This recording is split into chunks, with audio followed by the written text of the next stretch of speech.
Hello. Hope everything is going well for everybody out there in YouTube land. Deacon is having a good time. That's my little farm buddy. I wanted to show you guys around a little bit. We got a lot of stuff going on. I have a lot of stuff going on. I still say we. It's just me, just Steve. But we have corn that's doing well. We had a really bad storm and it blew it over. But what I've noticed is that it's starting to kind of stand back up, I guess, towards the sun. Can you see that?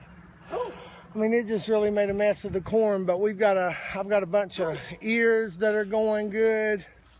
And Deacon, come here.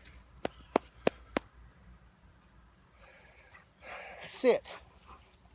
Shut up, man. So the corn's doing really good. Look at this piece right here. This is, I mean, it broke all the way off. Can you see that? It broke all the way off up here. And now it's standing back up. So hopefully got some good ears coming in here, and hopefully we'll have some good corn pretty soon. But I do have some other stuff. I've got another little patch of corn down here that I tried one of the no-till gardens, and this one down here did really good. It stayed weed free, but the corn just didn't like it. Maybe I should have planted tomatoes or potatoes or something in it. One thing that is doing absolutely amazing, my fig bush over here. The fig bush died through the winter. It got hit back with ice, but where I put compost around it, it was chicken compost. And the only thing I can assume is that they had eaten tomatoes, and so this great tomato plant started growing and it's really doing great. But one thing that is really doing amazing this year is this big rose of Sharon. Can you see how it's like laid over? I mean, it's so full of blooms that it's like breaking the thing. So that's pretty great. Now we're gonna walk around here to the chicken coop and going through the little apple orchard, apple and pears and everything that I planted last year. So it's not really doing anything this year, but the trees are doing really well. And I have down here some Banny chickens that are doing well, but the weirdest thing, I had there's I think like black-tailed white Japs or something, and the little hen, a snake killed it, like a black snake killed it and tried to eat it. Her whole neck was wet, and then it couldn't get the body down. So that was kind of gross to find this morning. But back here's my chicken coop. I'll be right back. Here real quick, here's my little pond, and it's just full of fish. I don't know if you can see them in there, but it just does. They laid eggs last year and it's just full. And I had this old thing sitting out in the woods, and my mom painted it up. I thought that she did a good job, so shout out to Mom. Good job. And here's my chicken coop. I keep the lawnmower, the push mower bagger, sitting here because when I mow the yard, I have a lot of clover. Of course, it's been so dry, the yard looks really bad now. But you can see up here where it's kind of shady, there's real green grass, so I try to push mow those areas, and I use the bagger, and then I dump it over into the chicken coop, and they get all kinds of fresh greens. And there's a bottle in there that I freeze water, just random bottles, and I freeze the water and I throw it in there about midday, and it cools the water off. It's nice and cool for the babies. And that's a nest box that I made out of a old storage thing, whatever. And they don't use it. But these are my Orpingtons. I've got a Splash, I've got a Blue in there somewhere, and somebody was laying an egg a little while ago, but I think that she decided to get up and move. No, you can't see her over there, but they usually lay in that part down there that's boxed in. I just cut down, this was a rabbit pen. I cut up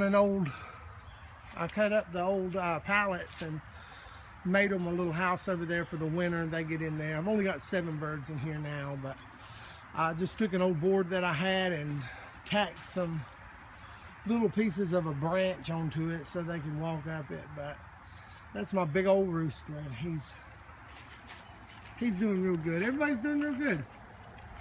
So now we'll go down to the turkeys and pigs. Here is Miss Piggy, and boy, she is really growing. What?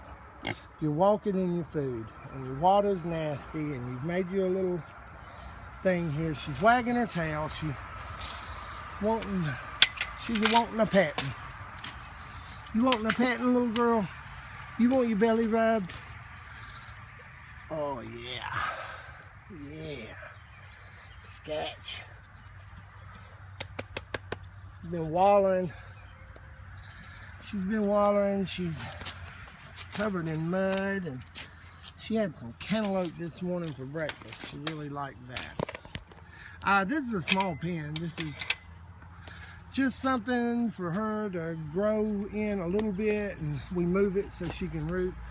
Up here, this whole area of woods is going to be the pig pen.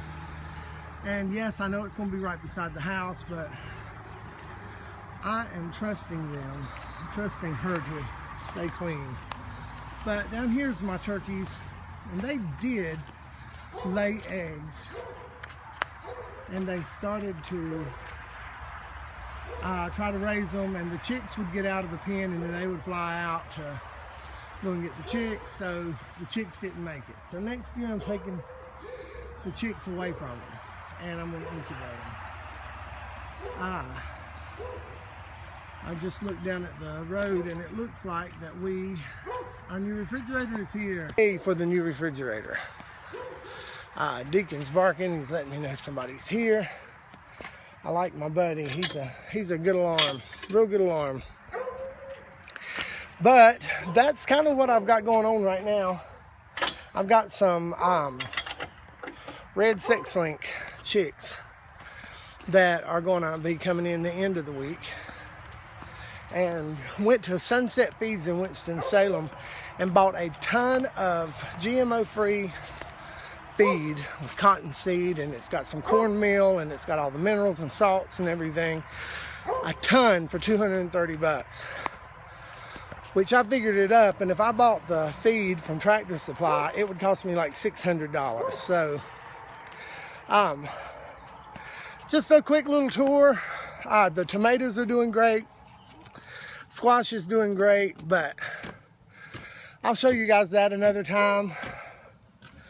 Extended the garden, like I said, with the no-till garden, and I'm thoroughly unimpressed. I'm gonna do probably get a tiller this year, just because I think it just needs to be tilled. But the grass grew up in it really bad, and I'm thoroughly unimpressed. I thought it was very unimpressive. But that's us, that's me, that's what I do all day. I'll see you guys later. Hello guys, I wanted to show you guys my little bird barn here. I've used this for growing chicks and stuff a lot. It's a big, pretty big barn. I just took some old plywood and nailed up around it. You can see that in the background, and I mean, it's just a piece of junk, but it's great for aging out chicks and stuff until they're ready to go in the coop. I've got to do some more work on it, or some new work, because I had goats down here, and when the turkeys were growing in, they did a lot of scratching around the bottom, made some little holes where small bird could peep out, or some predator could get in. So I've got to shore it up a little bit around the bottom especially. But I wanted to show you my new invention here. I hope that you guys can see that this is a cage, just an old rabbit cage that I had, and I raised chicks in it just as a little brooder, and I ran this 2x4 across between these old posts, and I put some nails in, just tacked some nails in there so that the cage would sit up there really sturdy. And then I ran just some old wire that I had up to a hook. So now I've got this in a permanent place, and I've got another rabbit cage that'll go down this way, and then over here somewhere you can see where the leaves have fallen in, but over here I'm just going to put up some shelf brackets that I have, and just run a piece of wood across there to make so I can put my feed and a couple gallons of water and stuff. Won't have to drag it down here because I don't have water down here. But this over here, that piece of fence actually goes up to a perch that I made up here, so that the young birds, when they're learning how to perch, they can either perch on the thing, or they can go on up and perch on this little tree that I cut down. But I was thoroughly impressed with myself with this idea of getting the birds up off the ground. And I should be able to hatch out quite a few chicks in here, and then the ones that are young will be able to scratch around and keep underneath it clean. I'm going to clean this out. It hasn't been used, and a lot of leaves and stuff have blown in. I haven't used it yet this year. But that's it, and see ya.